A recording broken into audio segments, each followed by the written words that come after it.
بسم الله الرحمن الرحيم.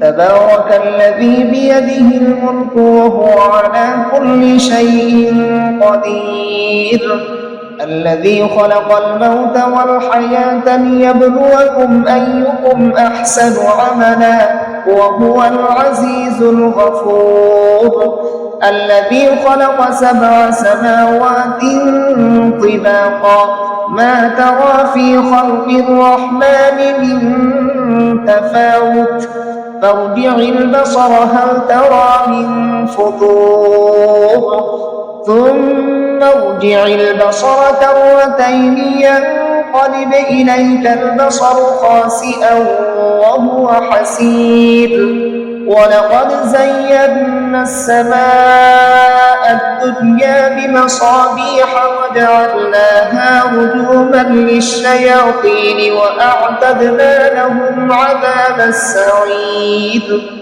وللذين كفروا بربهم عذاب جهنم وبئس المصير. إذا ألقوا فيها سمعوا لها شهيقا وهي تفور تكاد تميز من الغيظ، كلما ألقي فيها فوج سألهم خزنتها ألم يأتكم نذير؟ قالوا بلى قد جاءنا نذير فكذبنا وقلنا ما نزل الله من شيء إن أنتم إلا في ضلال كبير. وقالوا لو كنا نسمع أو نعقل ما كنا في أصحاب السعير، فاعترفوا بذنبهم فسحقا لأصحاب السعير. إن الذين يخشون ربهم بالغيب لهم مغفرة وأجر كبير. وأسروا قولكم أو اجهروا به إنه عليم بذات الصدور، ألا يعلم من خلق وهو اللطيف الخبير. هو الذي جعل لكم الأرض ذلولا فامشوا في مناكبها وكلوا من رزقه وإليه النشور.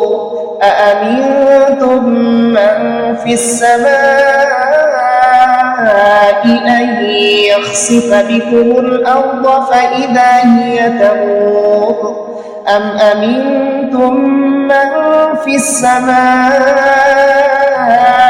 أن يرسل عليكم حاصبا فستعلمون كيف نذير.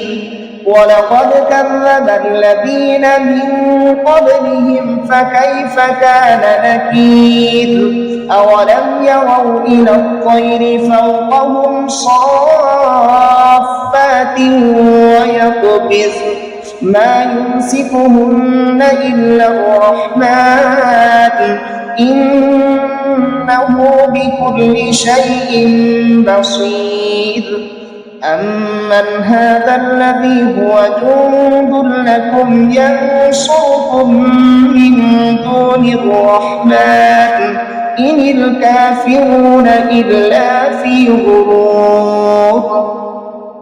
أمن هذا الذي يرزقكم إن أمسك رزقه بل لجوا في عتو ونفور. أفمن يمشي مكبا على وجهه أهدى أمن يمشي سويا على صراط مستقيم. قل هو الذي أنشأكم وجعل لكم السمع والأبصار والأفئدة قليلا ما تشكرون. قل هو الذي ذرأكم في الأرض وإليه تحشرون. ويقولون متى هذا الوعد إن كنتم كنتم صادقين قل إنما العلم عند الله وإنما أنا نذير مبين فلما رأوه زلفة سيئت وجوه الذين كفروا وقيل هذا الذي كنتم به تدعون قل أرأيتم إن أهلكني الله ومن معي أو رحمنا فمن يجير الكافرين من عذاب أليم قل هو الرحمن آمنا به وعليه توكلنا فستعلمون من هو في ضلال مبين قل أرأيتم إن أصبح ماؤكم غورا فمن يأتيكم بماء